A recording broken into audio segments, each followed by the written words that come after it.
To my channel. ಹೇಗಿದ್ದೀರಾ ನೀವು? ನಾನು ಚೆನ್ನಾಗಿದ್ದೀನಿ, ನೀವು ಕೂಡ ಚೆನ್ನಾಗಿರಬೇಕು ಅಂತ ಬಯಸ್ತೀನಿ.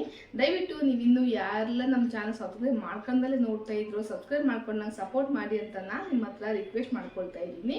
ಇವತ್ತಿನ ರೆಸಿಪಿ ಬಂದ್ಬಿಟ್ಟು ಒಂದು ಒಳ್ಳೆ ಹೆಲ್ತಿ ರೆಸಿಪಿ ನಾನು ನಿಮಗೆ ತೋರಿಸ್ತಾ ಇದ್ದೀನಿ. ಇದರಲ್ಲಿ rich calcium, iron, potassium, magnesium ಮತ್ತು ಪ್ರೋಟೀನು. ನಾವು ಹೊರಗಡೆ ಸಪ್ಲಿಮೆಂಟ್ಸು, ಪ್ರೋಟೀನ್ ಪೌಡ್ರು ಅದೇನು ತರೋದೇ ಬೇಕಾಗಿಲ್ಲ. ಇದನ್ನು ವಾರಕ್ಕೆ ಒಂದು 2 ರಿಂದ 3 ಸಾರಿ ಮಾಡ್ಕೊಂಡು ತಿಂದರೆ ಸಾಕು. ನಾವು ಇದನ್ನು ಬ್ಯಾಲೆನ್ಸ್ ಮಾಡ್ಬೋದು. ಕೆಲವು ಮಕ್ಕಳು ಸೊಪ್ಪು ತಿನ್ನೋದಿಲ್ಲ ಮತ್ತು ಕಾಳು ತಿನ್ನೋದಿಲ್ಲ. ನಾವು ಏನೆಲ್ಲ ಕಷ್ಟ ಬೀಳಬೇಕು ಅಂತ ನೀವು ಅಂದ್ಕೊಳ್ತಾ ಇದ್ದೀರಾ. ಸೊಪ್ಪು ಮತ್ತು ಕಾಳು ಎರಡೂ ಮಿಕ್ಸ್ ಮಾಡಿಬಿಟ್ಟು ಈ ರೆಸಿಪಿನ ನೀವು ಮಾಡಿಕೊಡಿ. ಮಧ್ಯಾಹ್ನ ಲಂಚ್ ಬಾಕ್ಸು ಅಥವಾ ಬ್ರೇಕ್ಫಾಸ್ಟು ಫುಲ್ ಇಷ್ಟಪಟ್ಟು ಹೊಟ್ಟೆ ತುಂಬ ತಿಂತಾರೆ. ಅಷ್ಟು ರುಚಿಯಾಗಿರುತ್ತೆ, ಮಕ್ಕಳಿಗೂ ಭಾಳ ಇಷ್ಟ ಆಗುತ್ತೆ. ನೀವು ಒಂದು ಸಾರಿ ಮಾಡಿಕೊಟ್ರೆ ಮತ್ತೆ ಮತ್ತೆ ಕೇಳ್ತಾರೆ, ಅಷ್ಟು ಚೆನ್ನಾಗಿರುತ್ತೆ ಇದು. ಮತ್ತೆ ತಡ ಬನ್ನಿ ಹಾಗಾದರೆ ಯಾವ ರೀತಿ ಪ್ರಿಪೇರ್ ಮಾಡೋದು ಅಂತ ನೋಡ್ಕೊಂಬರೋಣ. ನಾನಿಲ್ಲಿ ಮೊದಲಿಗೆ ಈರುಳ್ಳಿ ಮತ್ತು ಹಸಿಮೆಣ್ಸಿನ್ಕಾಯಿನ ಕಟ್ ಮಾಡ್ಕೊಳ್ತಾ ಇದ್ದೀನಿ. ನನಗೆ ಪಲ್ಯಕ್ಕೆ ಎಷ್ಟು ಬೇಕು ಅಂತ ನೋಡ್ಕೊಂಡು ನಾನಿಲ್ಲಿ 2 ಈರುಳ್ಳಿ, ಒಂದು ಖಾರಕ್ಕೆ ತಕ್ಕಷ್ಟು ಒಂದು 4 ಹಸಿಮೆಣ್ಸಿನ್ಕಾಯಿ ತಗೊಂಡಿದ್ದೀನಿ. ಈರುಳ್ಳಿ ಸಿಪ್ಪೆ ಎಲ್ಲ ತೆಗೆದು ಒಂದು ಸಾರಿ ಚೆನ್ನಾಗಿ ತೊಳೆದಾದ್ಮೇಲೆ ನಾನಿಲ್ಲಿ ಸಣ್ಣದಾಗಿ ಕಟ್ ಮಾಡ್ತಾ ಇದ್ದೀನಿ.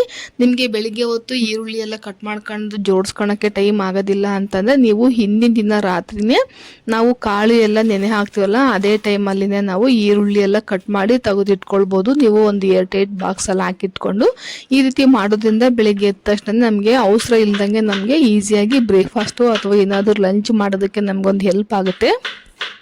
ಕೆಲವರಿಗೆ ಪಲ್ಯದಲ್ಲಿ ಈರುಳ್ಳಿ ಜಾಸ್ತಿ ಇಷ್ಟಪಡ್ತಾರೆ, ಕೆಲವರು ಈರುಳ್ಳಿ ಕಮ್ಮಿ ಇಷ್ಟಪಡ್ತಾರೆ. ನಿಮ್ಗೆ ಎಷ್ಟು ಬೇಕೋ ಅಷ್ಟು ನೋಡಿ ನೀವು ತಗೊಳ್ರಿ. ಈಗ ಎಷ್ಟು ಸಾಧ್ಯವಾಗುತ್ತೋ ಅಷ್ಟು ಸಣ್ಣದಾಗಿ ಅಥವಾ ಇಲ್ಲಾಂದರೆ ಮೀಡಿಯಮ್ ಸೈಜಲ್ಲಿ ಈರುಳ್ಳಿ ಮತ್ತು ಹಸಿಮೆಣ್ಸಿನ್ಕಾಯಿನ ಕಟ್ ಮಾಡಿ ನಾವೀಗ ಪಕ್ಕಕ್ಕೆ ಎತ್ತಿಟ್ಕೊಳ್ಳೋಣ.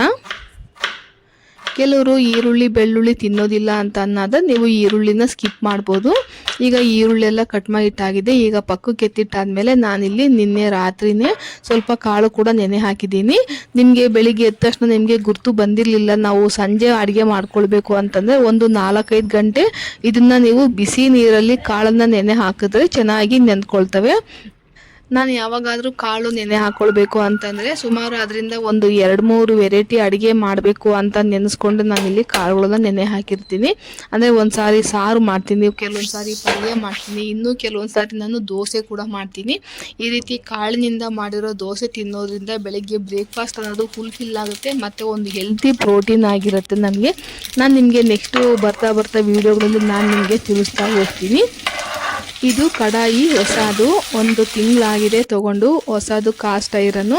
ಇದು ನಾನು ಆನ್ಲೈನಲ್ಲಿ ತರಿಸ್ಕೊಂಡಿದ್ದೀನಿ. ನಿಮಗೆ ಮುಂಚೆನೇ ಫೀಡ್ಬ್ಯಾಕ್ ಹೇಳೋದು ಬೇಡ ಅಂತಂದರೆ ಈಗ ತೋರಿಸ್ತಾ ಇದ್ದೀನಿ. ನಾವು 1 ತಿಂಗಳು ಬಳಸಿದ್ದಾಗಿದೆ. ಇದು ಭಾಳ ಚೆನ್ನಾಗಿ ಬಂದಿದೆ. ಮತ್ತು ನಾವು ಈ ಕಬ್ಬಿಣದಲ್ಲಿ ಅಡುಗೆ ಮಾಡ್ಕೊಂಡು ತಿನ್ನೋದ್ರಿಂದ ಇದರಲ್ಲಿರೋ ಏನೆಲ್ಲ ಒಳ್ಳೆ ಅಂಶ ಇರುತ್ತೋ ಅದು ಯಾವುದು ಕೂಡ ಹಾಳಾಗೋದಿಲ್ಲ, ನಮಗೆ ಪೂರ್ತಿ ದೇಹಕ್ಕೆ ಸೇರುತ್ತೆ. ಅದಕ್ಕೋಸ್ಕರ ನಾವು ಆದಷ್ಟು ಅಲ್ಯೂಮಿನಿಯಂನ ಅವಾಯ್ಡ್ ಮಾಡಿಕೊಂಡು ಈ ಕಾಸ್ಟ್ ಐರನ್ನ ನಾವು ಬಳಸೋದಕ್ಕೆ ಟ್ರೈ ಮಾಡೋಣ. ಈಗ ನೋಡಿ, ಇದು ಈರುಳ್ಳಿ ಎಲ್ಲ ಒಂದು 50% ಬೆಂದಾದಮೇಲೆ ಇದಕ್ಕೆ ನಾನಿಲ್ಲಿ ಒಂದು 2 ಹಿಡಿಕೆಯಷ್ಟು ಕಾಳು, ನಾನಿಲ್ಲಿ ನುಗ್ಗೆ ಸೊಪ್ಪು ತೊಗೊಂಡಿದ್ದೀನಿ. ನೀವು ನುಗ್ಗೆ ಸೊಪ್ಪಿನ ಬದಲಾಗಿ ಮೆಂತೆ, ಪಲಕ ಮತ್ತು ಕಿರಿಕ್ಸಾಲೆ, ನಿಮಗೆ ಏನೆಲ್ಲ ಸೊಪ್ಪು ನಿಮಗೆ ಸಿಗುತ್ತೋ ಅದೆಲ್ಲ ಸೊಪ್ಪನ್ನು ತಗೊಳ್ಬೋದು. ನೀವು ಈ ಕಾಳು ಮತ್ತು ಸೊಪ್ಪಿನ ಪಲ್ಯ ಬೇಕಿದ್ರೂ ಮಾಡ್ಬೋದು, ಇಲ್ಲಾಂದರೆ ಕೆಲವರು ಬಸ್ಸಾರು ಕೂಡ ಮಾಡ್ತಾರೆ. ನಾವು ಸೊಪ್ಪು ಕಾಳು 2 ಒಟ್ಟಿಗೆ ತಿನ್ನೋದ್ರಿಂದ ನಮಗೆ ದೇಹಕ್ಕೆ ಬೇಕಾಗಿರೋ ಪ್ರೋಟೀನ್ ಜೊತೆಗೆ ವಿಟಮಿನ್ಸು, ಕ್ಯಾಲ್ಶಿಯಮ್ಮು, ಮೆಗ್ನೀಷಿಯಮ್ಮು ಎಲ್ಲದೂ ಒಟ್ಟಿಗೆ ಸೇರುತ್ತೆ.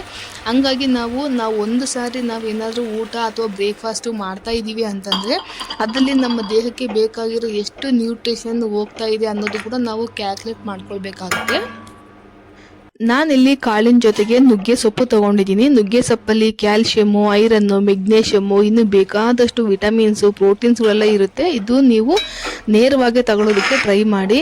ಅಂತ ಅಂದರೆ ನಾನು ಮನೆಯಲ್ಲೇ ಸುತ್ತಮುತ್ತ ಎಲ್ಲಾದರೂ ಗಿಡ ಮರ ಇದ್ದರೆ ಅಲ್ಲಿಂದ ಕಿತ್ಕೊಂಬಂದು ಮನೆಯಲ್ಲಿ ಅಡುಗೆ ಮಾಡೋದಕ್ಕೆ ಟ್ರೈ ಮಾಡಿ. ಈಗೆಲ್ಲ ಬಿಸ್ನೆಸ್ ಆಗಿ ಮೊರಿಂಗಾ ಲೀಫ್ ಕ್ಯಾಪ್ಸೂಲ್ ಬಂದಿದ್ದಾವೆ, ಅದಕ್ಕಿಂತಲೂ ಇದು ಒಳ್ಳೆ ರಿಸಲ್ಟ್ ಕೊಡುತ್ತೆ. ಮತ್ತು ನಿಮ್ಗೆ ಆದಷ್ಟು ಫ್ರೆಶ್ ಸೊಪ್ಪು ತಿನ್ನೋದ್ರಿಂದ ರುಚಿನೂ ಇರುತ್ತೆ, ನಮ್ಮ ದೇಹಕ್ಕೆ ಬೇಕಾಗಿರೋ ಎಲ್ಲ ಪೋಷಕ ಪದಾರ್ಥಗಳು ಈಸಿಯಾಗಿ ಸಿಗ್ತವೆ. ಈಗ ಟೌನಲ್ಲಿರೋರಿಗೆ ಬೇರೆ ದಾರಿ ಇಲ್ಲ, ಇನ್ನು ಅದನ್ನೇ ತಿನ್ನಬೇಕಾಗುತ್ತೆ. ಈಗ ನೋಡಿ ಕೊನೆಯದಾಗಿ ನಾನಿಲ್ಲಿ ಹುರಿದು ಪುಡಿ ಮಾಡಿಕೊಂಡಿರೋ ಶೇಂಗಾ ಬೀಜದ ಪೌಡ್ರ್ ಹಾಕ್ತಾ ಇದ್ದೀನಿ. ಇದು ಪೂರ್ತಿ ನುಣ್ಣಗಾಗಿರ್ಬಾರ್ದು, ಸ್ವಲ್ಪ ತರಿಯಾಗಿರಬೇಕು.